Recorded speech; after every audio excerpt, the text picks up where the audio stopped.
to the San Diego Housing Commission's presentation of the City of San Diego Single Room Occupancy Hotel or SRO Hotel Ordinance Proposed Amendments. This is a stakeholder meeting that the Housing Commission has organized in order to get feedback on proposed changes to the city's SRO hotel ordinance. It's an unusual stakeholders meeting. We've never conducted one in this type of format, but given the times and what is going on, we want to ensure that we got this information out to SRO hotel owners, and that you had an opportunity to know what the proposed changes are, and that you have opportunity to make comments, ask questions before this begins a series of public hearings. So that's the purpose of our meeting today. We're going to try to hold this to about an hour. We hope that we will be able to, we're going to follow the agenda that's posted on the website. I think if you're on this meeting now, you did either get a notice or find your way to the website and you have the link. So on the website, there is an agenda and what we're going to talk about today. So we will follow the agenda as posted on the website. We anticipate the meeting will be about an hour. There'll be a presentation of the changes. Then we will have a Q&A time where anytime during the presentation, you can type in your questions. After we have presented all the proposed amendments, Marcus and I will answer your questions one by one. So please feel free to submit those questions. You use the Q&A button on your screen. Let me see, I want to pull this up so that you can see it. Let me share screen.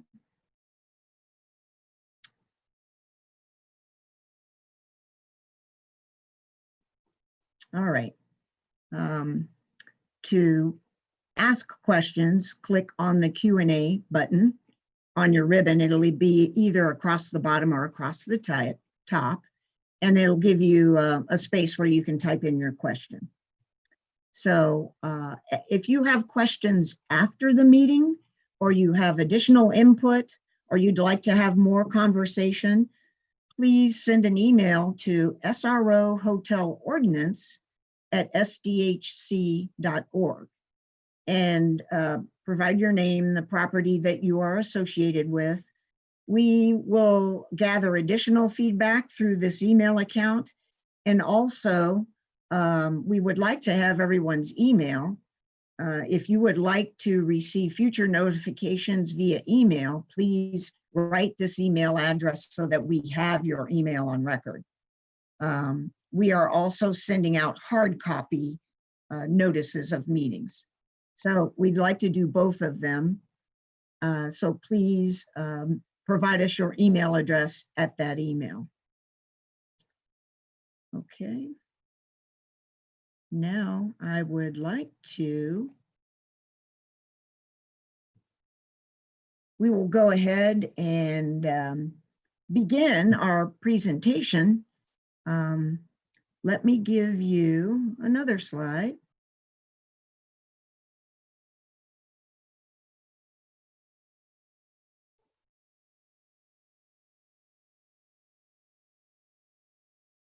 Takes me a minute, but it'll get there. All right.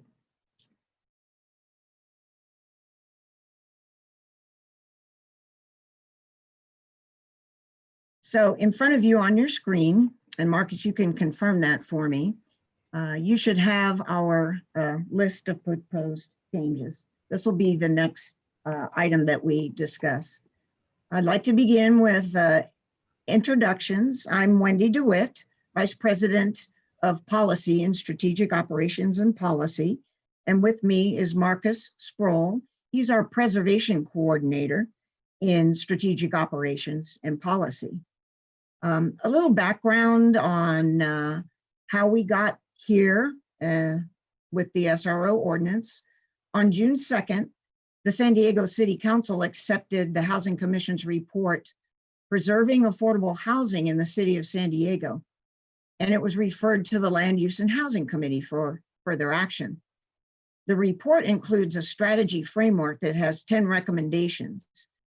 Recommendations number 6 of that report is to strengthen San Diego's existing single-room occupancy ordinance to maintain affordability.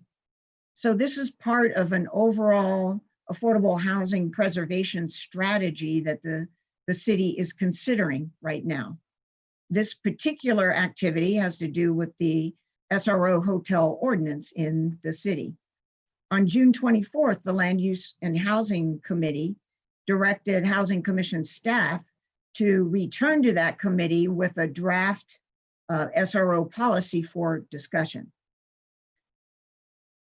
Now, for SRO regulation, there are only 3 cities in California that have the authority to regulate SRO properties separately from traditional multifamily housing.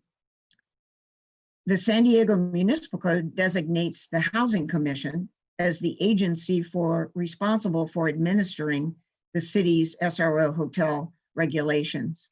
Some of you may be familiar with this ordinance. Some of you may not.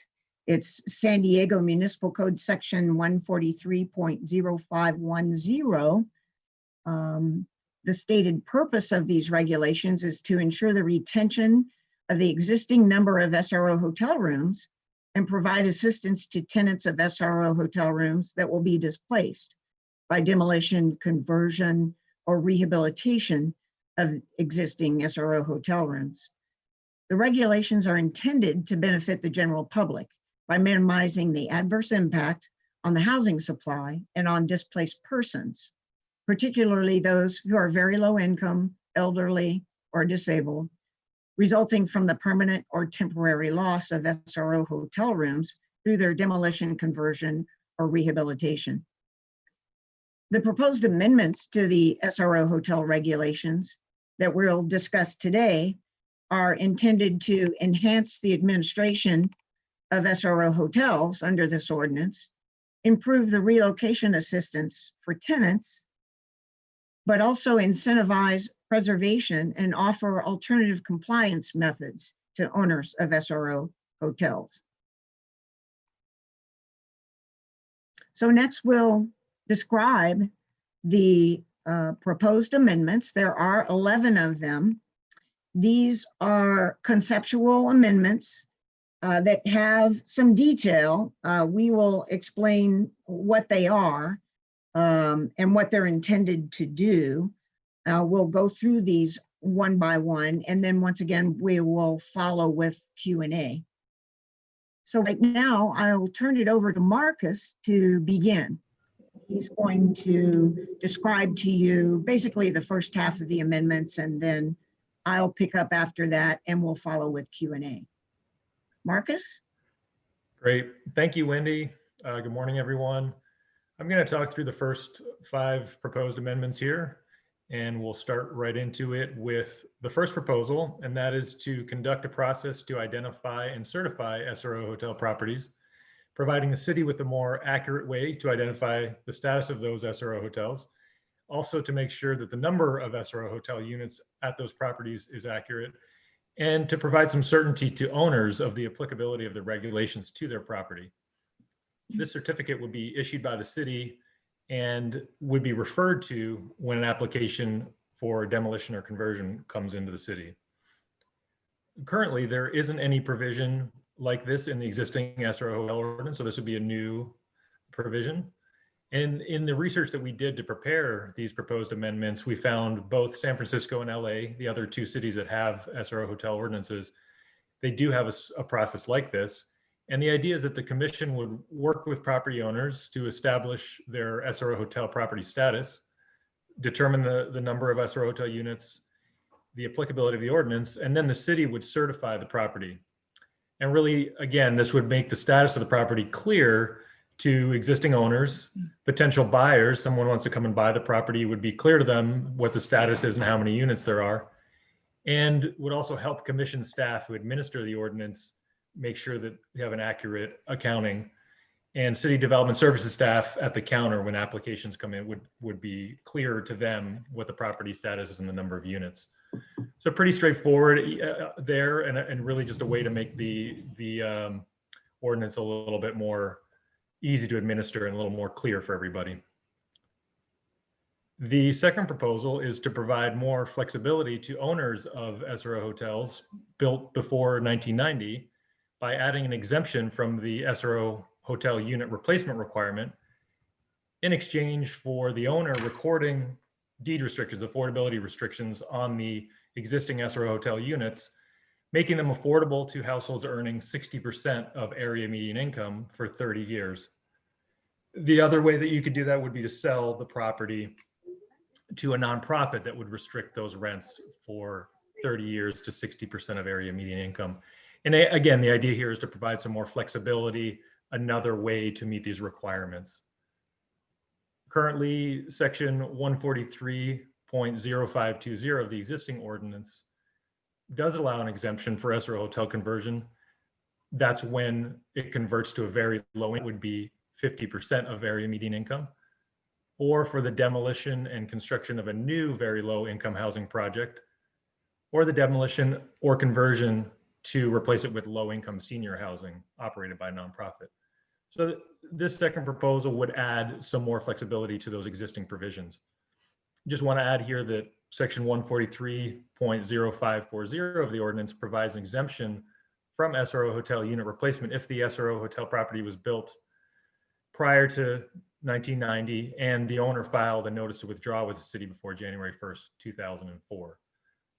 So there's some existing exemptions in the ordinance as it is today.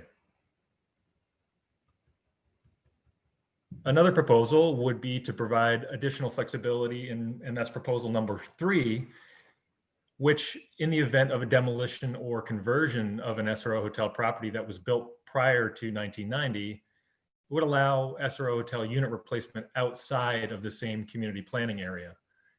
And that would be in public transportation corridors or near employment centers, and that would be established by the San Diego Housing Commission. The current ordinance, section 143.0550, the replacement units must be within the same community planning area unless the commission approves an alternative site. And so this proposal would really provide some more categorically approved alternative sites that are outside the same community planning area as the SR hotel property that has to provide the unit replacement. So again, just providing some more options. Proposal 4 also seeks to facilitate SRO hotel unit replacement, and that's by eliminating or reducing parking requirements for the replacement SRO hotel units if they're located in the same community planning area or if they're in transit priority areas outside of the same community planning area. And in the current ordinance, there is no provision for this. And our understanding is that parking can be a significant challenge for developers. So easing these parking requirements could provide some more flexibility in the event that hotel units need to be replaced. The fifth proposal here would require a 30-year remaining useful life for existing units that are offered to satisfy replacement requirements. And the idea here is that the replacement SRO hotel units need to be of a sufficient quality to provide a safe and habitable space for the tenants for the duration of the required 30 years that they are restricted. And in the current ordinance, there's no provision. So this would be a new addition to the ordinance. So that's the first 5 proposed amendments, and I will turn it back over to Wendy now, and she's going to go over the remaining proposed ordinance amendments. Thank you. Great, thanks, Marcus.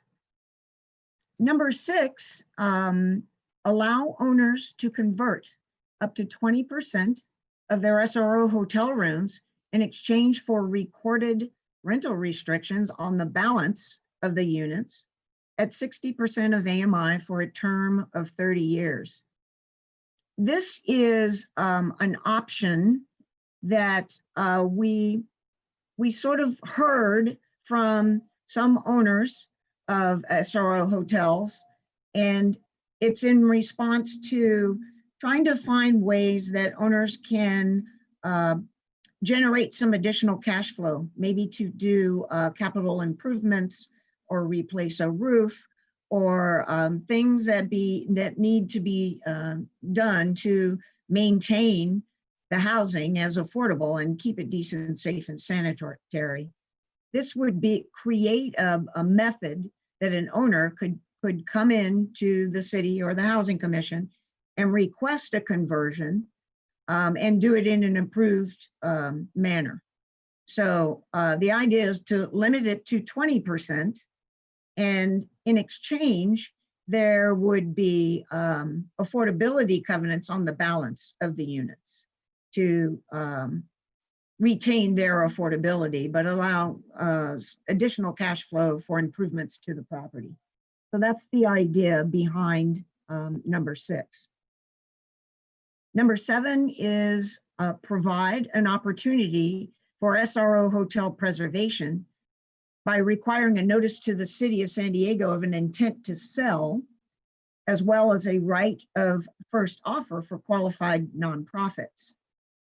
This would be an opportunity to preserve an SRO hotel if there was a noticing system and there were nonprofits that were aware of this. It would be kind of an automatic list of interested buyers for SRO hotels.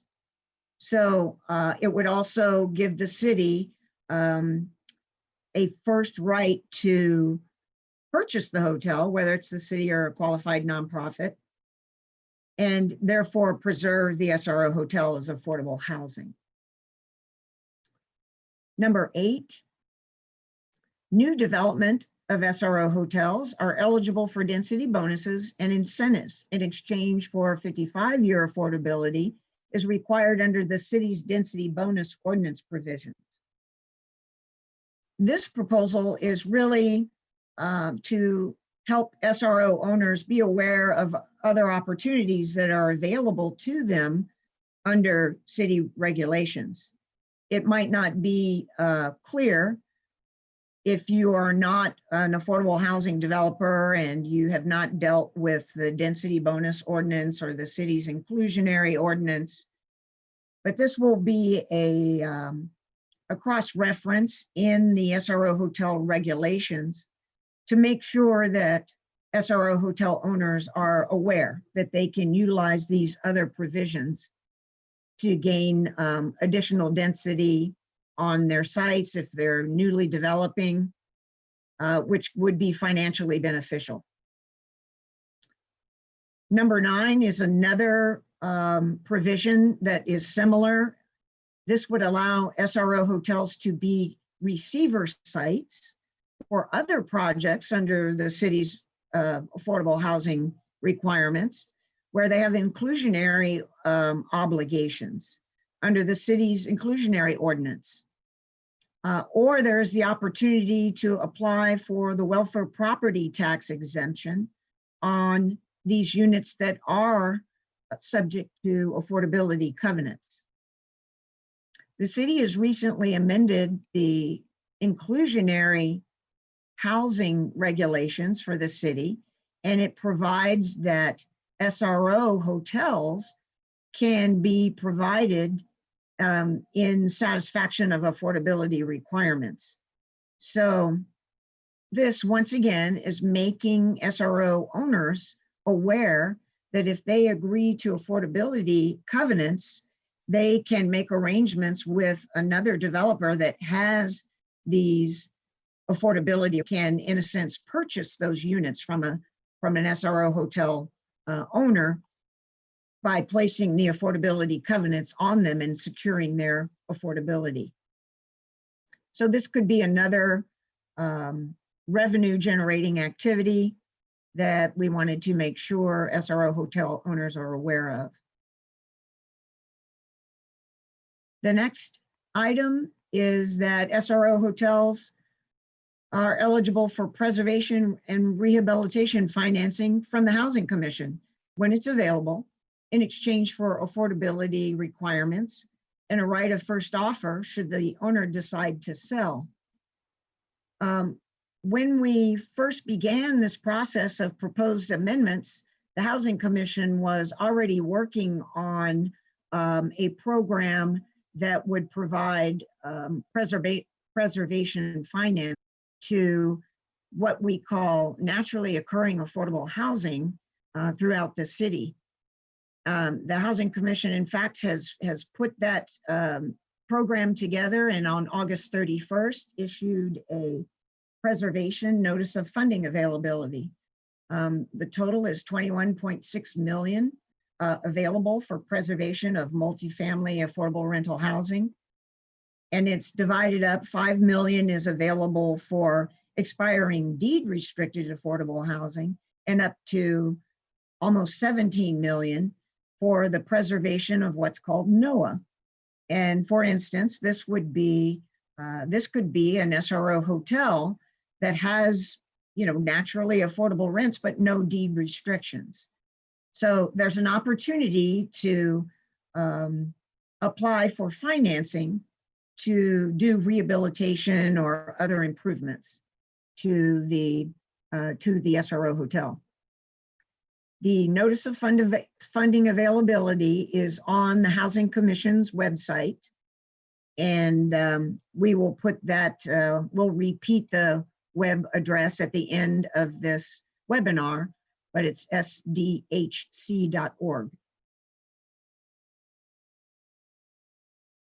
The final proposed recommendation is to protect vulnerable residents by providing lump sum relocation assistance in the amount of $6,330 for each displaced resident. If that resident happens to be a special needs resident, such as elderly, disabled, they would receive an additional $2,000 in a lump sum for permanently displaced. This is an increase over what is presently in the SRO hotel regulations, which the city has found through experience. The provision of 2 months of the actual rent paid in the SRO hotel is insufficient to move a very low income housing person that is permanently displaced. So it has updated that amount. We look to other best practices in California, and this is a midpoint. There were other jurisdictions that were much higher than this. So this is proposed. It's based on a HUD, small area fair market rent for an efficiency dwelling unit. It's expressed as a lump sum so that the owner doesn't have to do any multiplication math. It's simply a lump sum. So that concludes our presentation of the proposed amendments. And now we'd like to go to a Q&A session, and we'll run this as long as we have questions. So I'm looking right now to see if any participants, and I see we have about 10 participants out there, to see if anyone has typed in any questions. Once again, you can look at your ribbon either on the bottom or the top of your screen where it says Q&A, and you click on that and you can type in a question.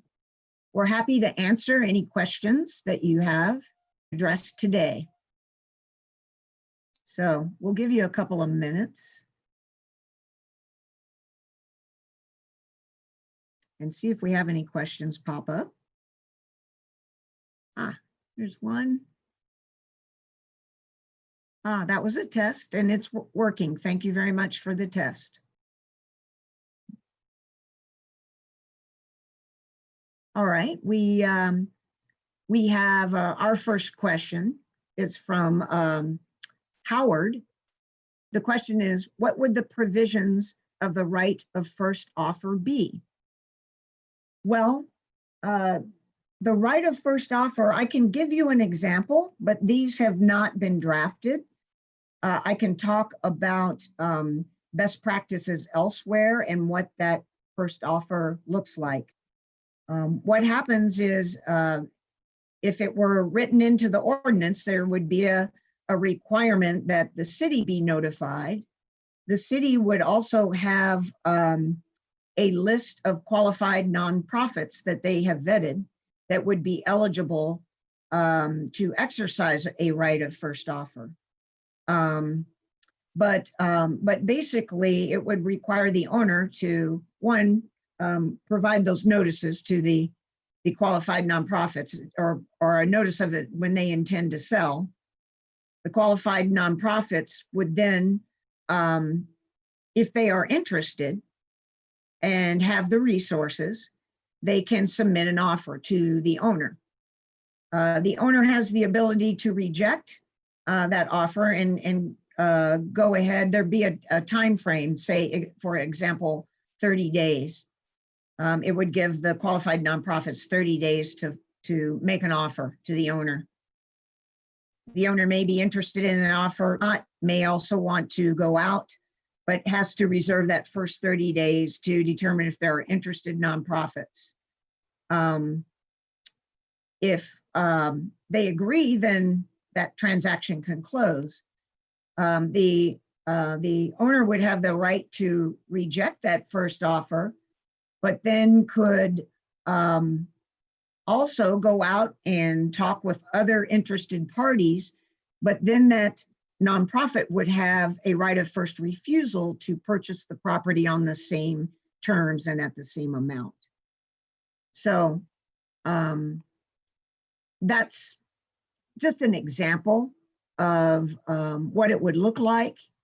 And Marcus, would you like to add anything to that?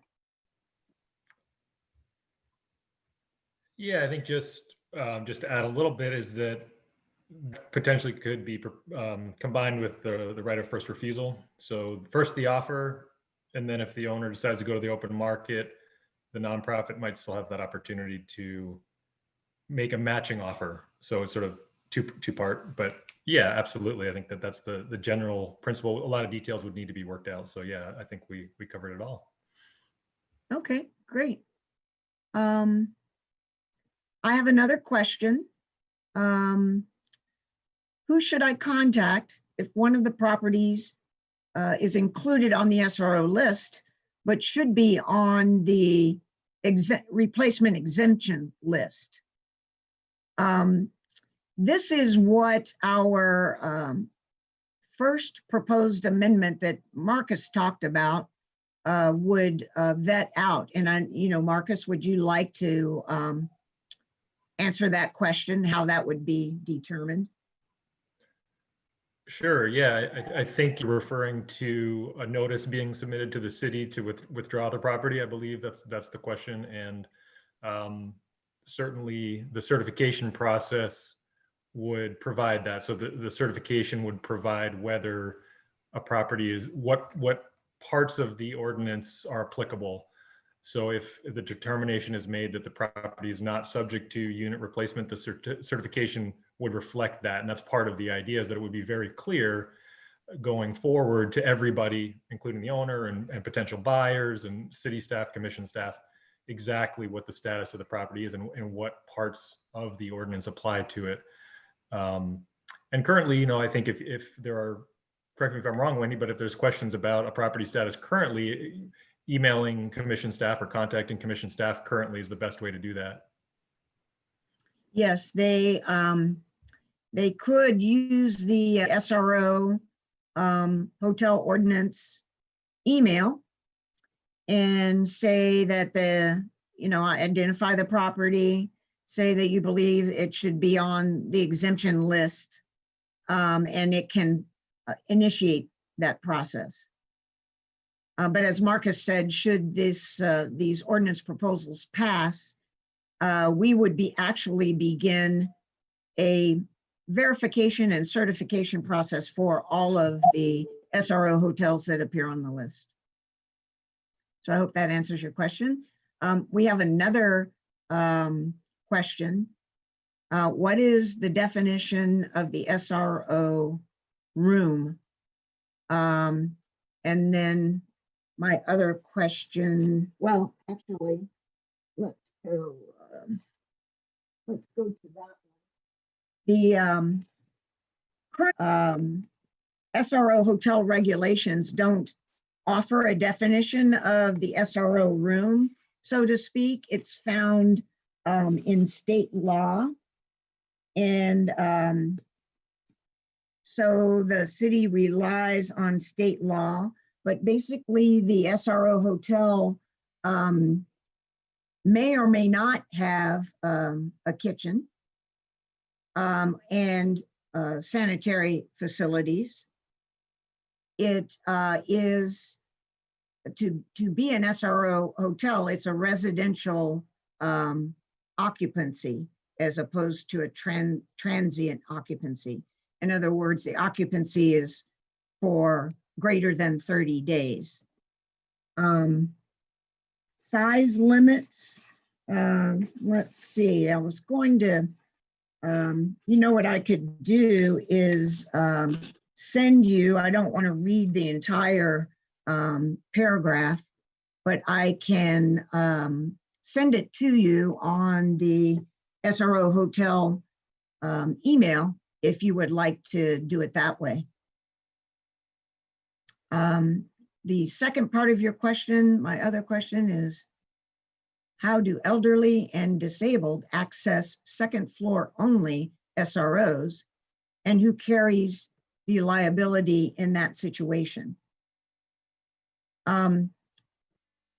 So I'm assuming you have an SRO and there is only second floor rooms and there is no elevator. I would have to, and who carries the liability with that situation? I would have to defer that to our legal counsel because I wouldn't be able to tell you the liability in that situation. So again, I think both of these questions we could answer, we would have to get back to you, and we could answer via the SRO hotel ordinance email.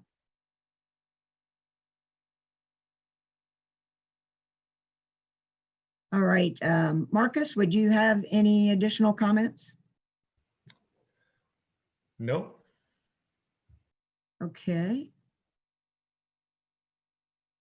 Let me see if there are any other questions.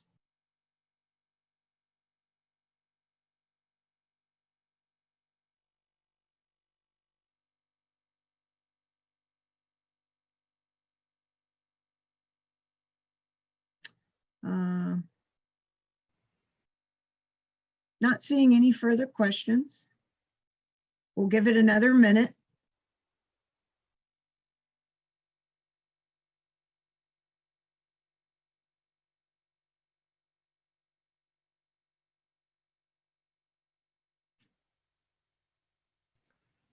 Looks like there's another question, Wendy.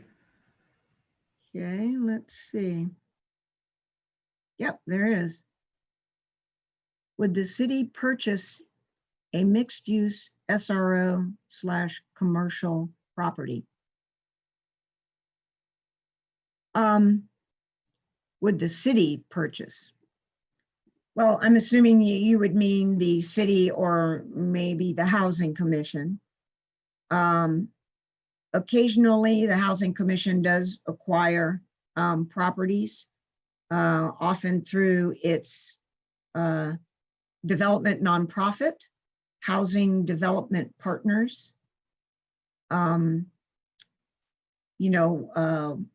Whether that purchase would be done now or not is entirely dependent on what programs we have open now. I would suggest that you could contact Mike Pavko, Michael P. at sdhc.org,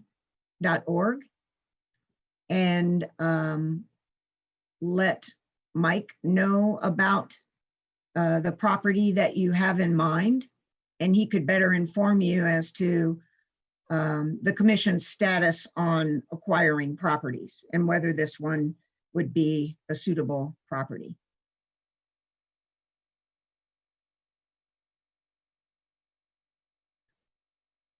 Okay.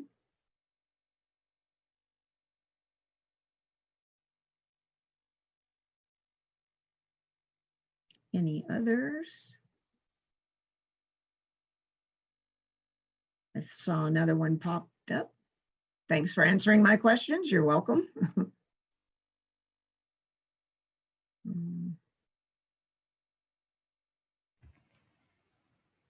Question here from John saying he was late for the meeting. And yes, you can listen to the playback. It's being recorded.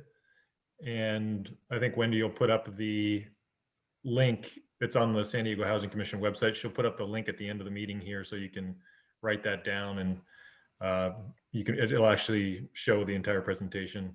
Correct me if I said anything wrong there, Wendy. No, that's good.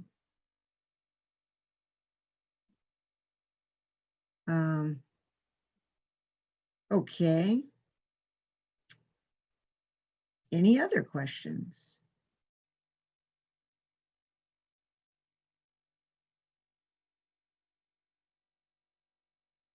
Again, we hope that this presentation was helpful to you.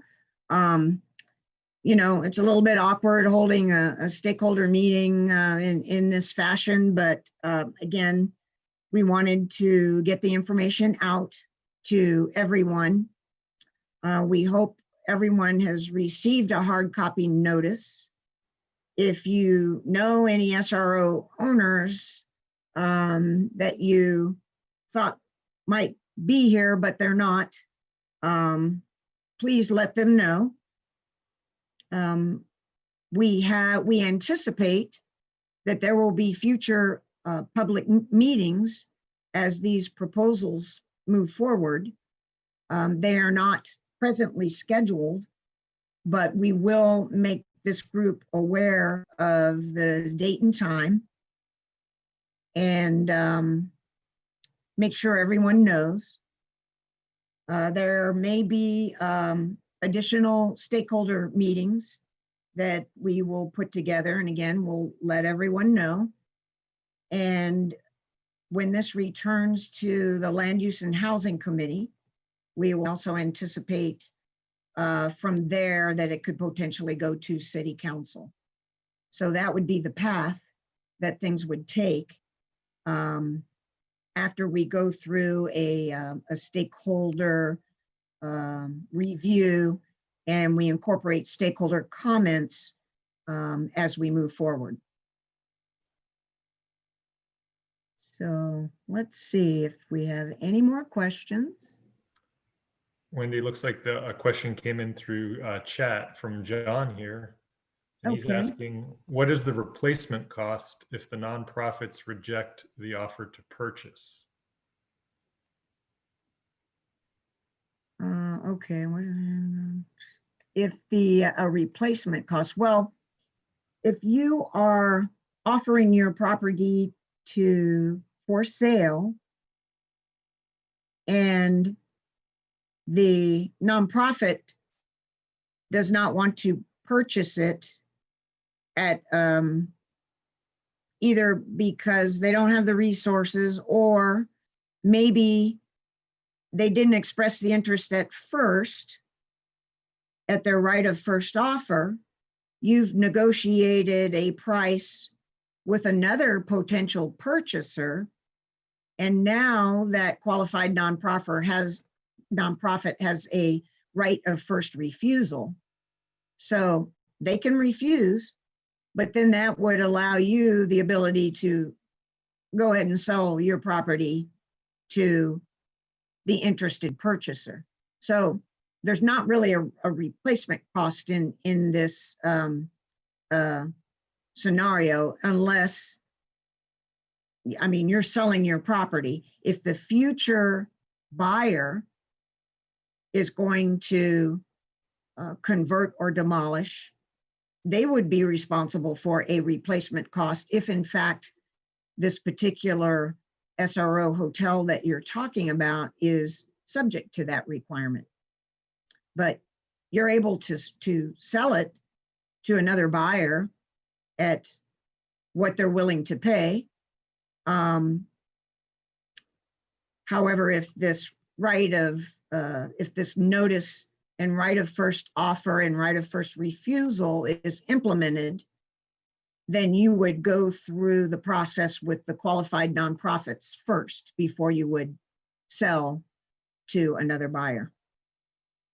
So I hope that answers your question, but feel free to ask another one if it doesn't.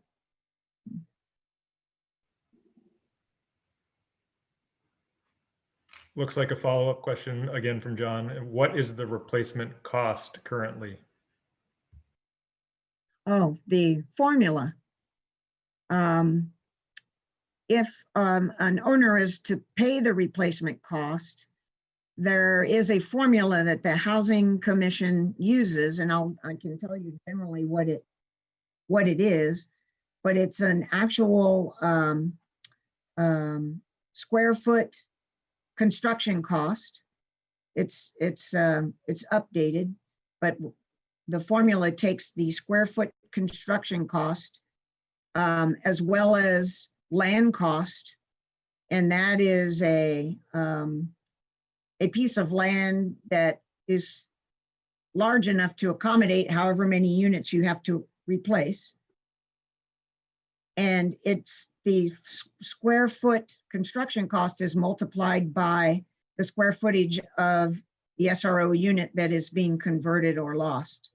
So, you know, if you have 20 SRO units that you're converting, the square footage of those units would be calculated. It would be multiplied by the per square foot construction cost, and then the land cost for a piece of land for 20 units would be added to that. And then it is multiplied by 0.5 or 50%. And that's how the replacement cost is arrived at.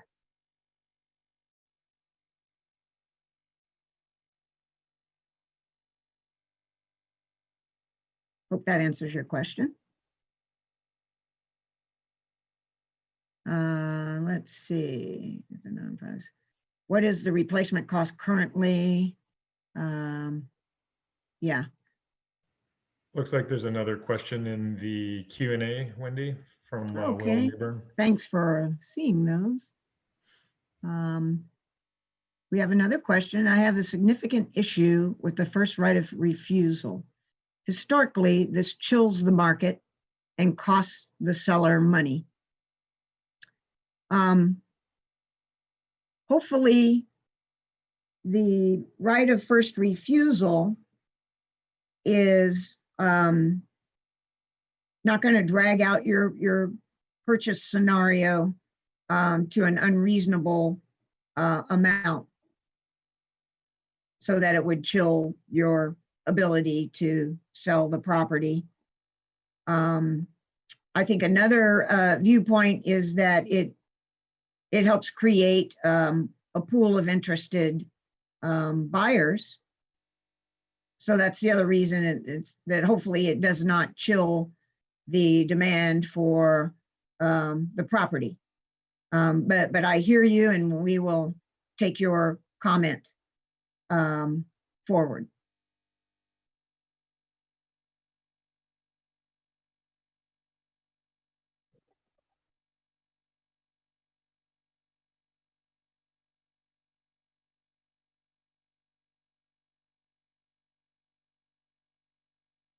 Okay. All right, the follow-up. I don't have any issue with the right of first offer, just the first right of refusal. Yes, that is, you're correct. Those are different. And the nonprofit would have the first right of refusal.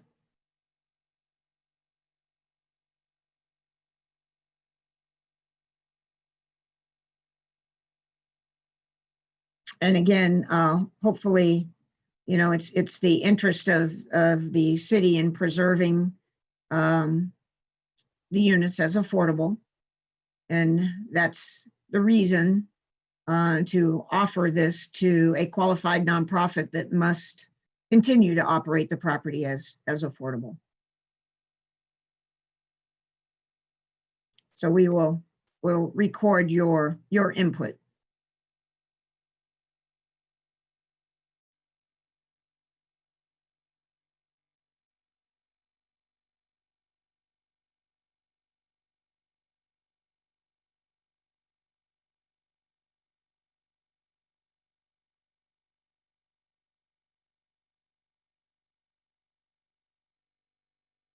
Okay, here's a question.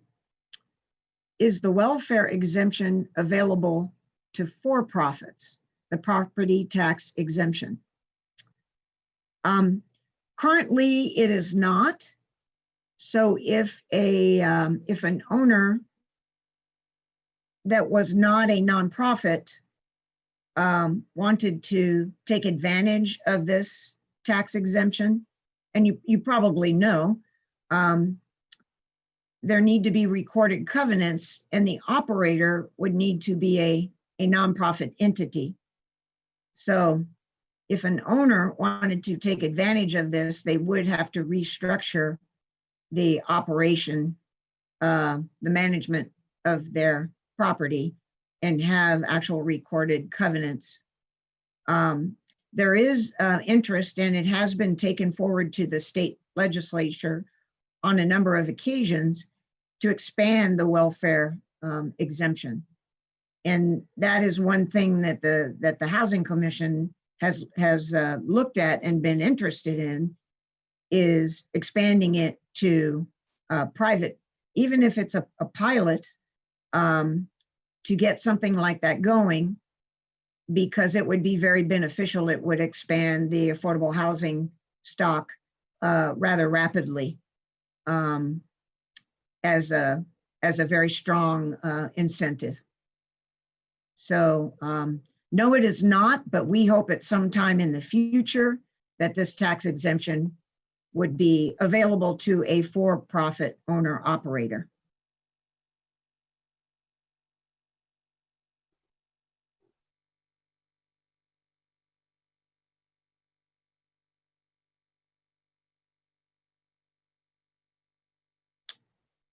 All right, we're pausing to see if we have any additional questions.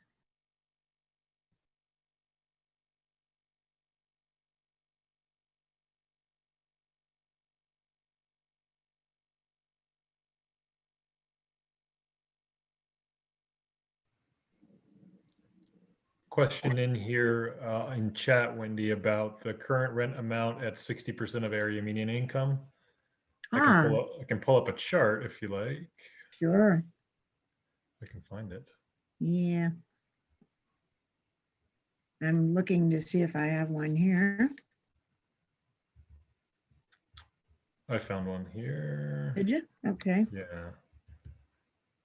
Can you share it? Yes. Great. Try to figure out how to do that. Hopefully you can see it. There you go. It's there. I can scroll. So at 60% of area median income, a studio apartment, which would probably similar to a lot of the Esro units, would be around $1,200 a month. A one bedroom would be almost between $1,300 and $1,400, depending on the restriction. Hopefully that answers the question. Mm-hmm. So between $1,200 and $1,400 for a studio to one bedroom.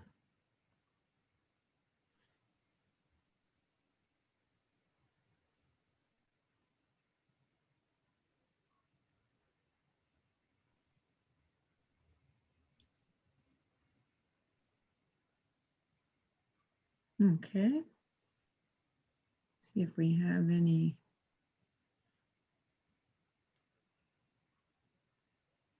Any new questions?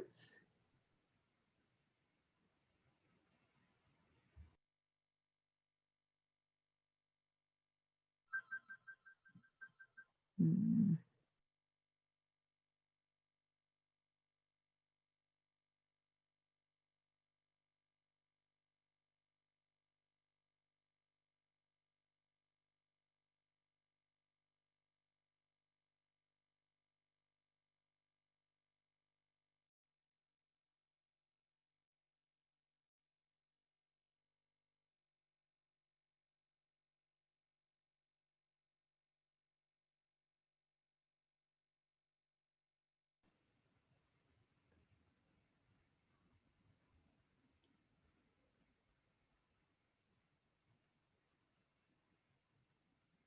Question here, Wendy, to elaborate on proposal number 6 in chat. Okay, I just had to unmute myself. Let me pull up that number 6.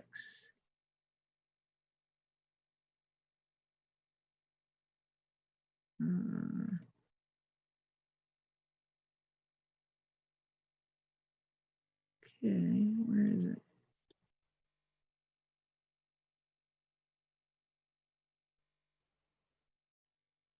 Okay. Yeah, this is one of the more creative ones. Can you see that on the screen there, Marcus? Yes. Okay, great. Allow owners to convert up to 20% of their SRO hotel rooms in exchange for recorded rental restrictions on the balance of the units at 60% of AMI for a term of 30 years. So this one is assuming an SRO hotel with no affordability restrictions on it. An owner needs to generate additional revenue to keep the property up or to make some capital improvements or other improvements. So they would make an application to allow a conversion of units. So the conversion could be to the short-term rental that, you know, rents at it's more of a transitory use of the property, which under the ordinance now is a conversion, and those units would have to be replaced either through a fee or an actual unit provided. So instead of the fee or providing the unit, the owner would be asked to place the affordability restrictions on the balance of units that were not converted to a short-term use. So there would be this application process has not been developed, but the idea behind it is to have an avenue for owners to generate additional income. That's as far as any more specifics about it, they have not been developed as yet. I don't know if you have any more specific questions, but that's the idea behind that proposal.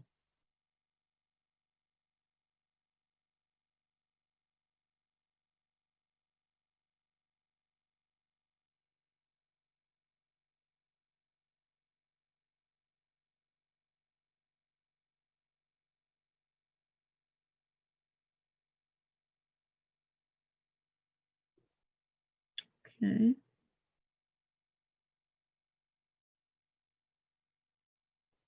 We're just looking for any additional questions.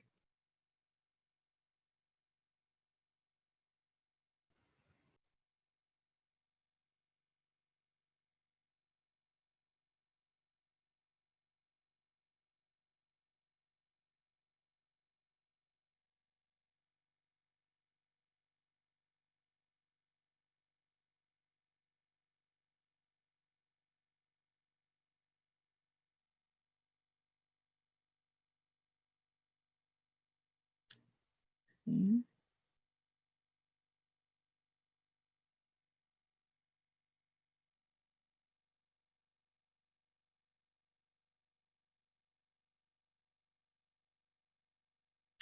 Okay, I think our questions are slowing down.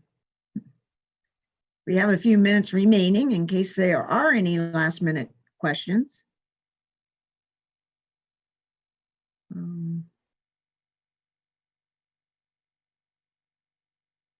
Let me, I'm going to put up the slide with the email on it, just so that folks can see it.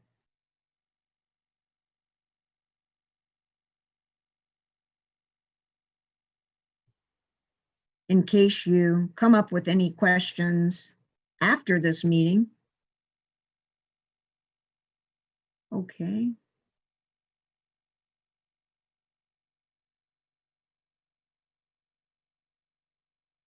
I see a raised hand. Can you read that question, Sure. Marcus?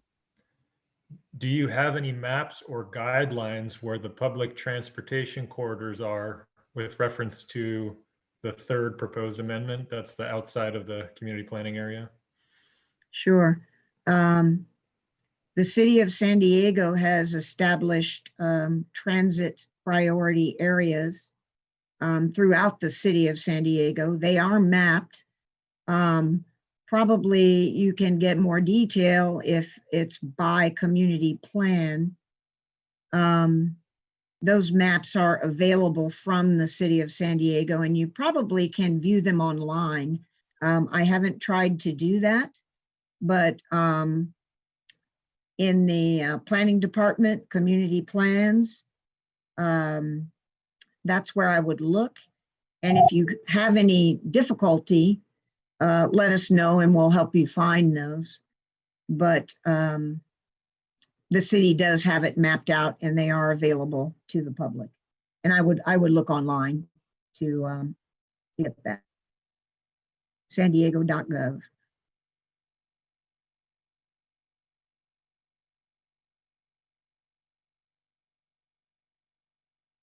And once again, the email, we have a dedicated email address where you can send comments, questions for additional dialogue on this topic.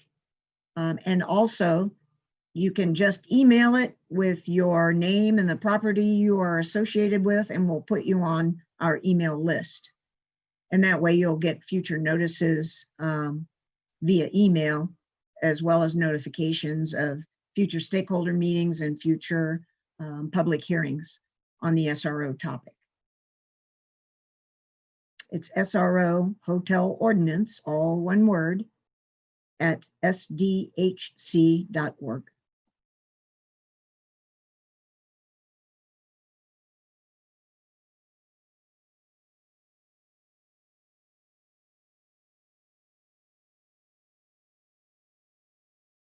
Good.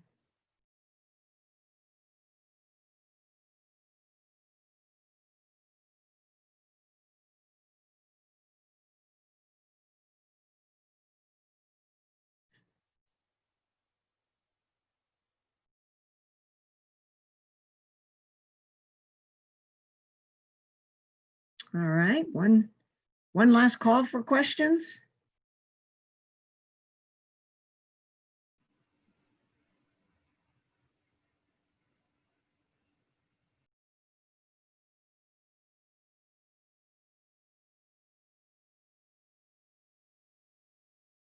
Okay, not seeing any further questions. I want to thank all the participants that joined us today to hear about the proposed amendments to the City of San Diego SRO Hotel Ordinance. We appreciate your questions and your input. We'd also like to know if you feel that we've left anything out, or if there are any other things you feel we should consider. as we take proposed amendments to this ordinance forward. So please do so once again through the SRO Hotel Ordinance at sdhc.org email address. And thank you for joining us today. And seeing no more questions, this concludes our meeting. Thank you very much.